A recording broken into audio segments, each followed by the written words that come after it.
Wait, আমি যদি তোমাদের বলি এই লাঞ্চ থালিটা আমি রেডি করেছি, তাহলে কি তোমরা বিশ্বাস করবে?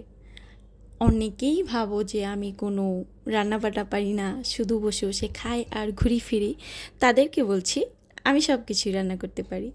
তো আমি সেদিন সেদিন বলতে ফ্রাইডেতে রান্না করেছিলাম সিম্পল একটা লাঞ্চ।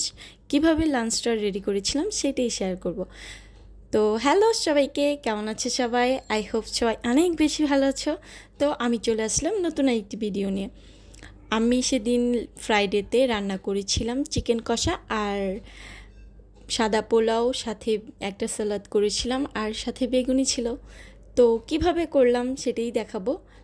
নর্মালি মাংস যেভাবে কষায় আমিও সেভাবেই মাংস কষিয়েছিলাম।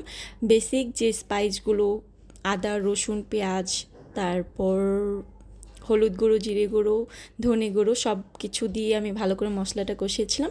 এক্সট্রা টেস্ট আনার জন্য আমি মাংসতে ইউজ করেছিলাম আমসত্ত্ব, শুকনো কেটে রাখা শুকানো আম।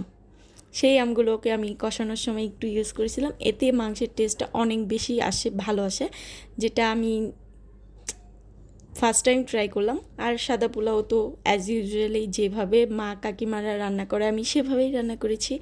দেন সাথে ছিল একটা স্যালাড, আমি এই স্যালাডটা খেতে অনেক বেশি পছন্দ করি।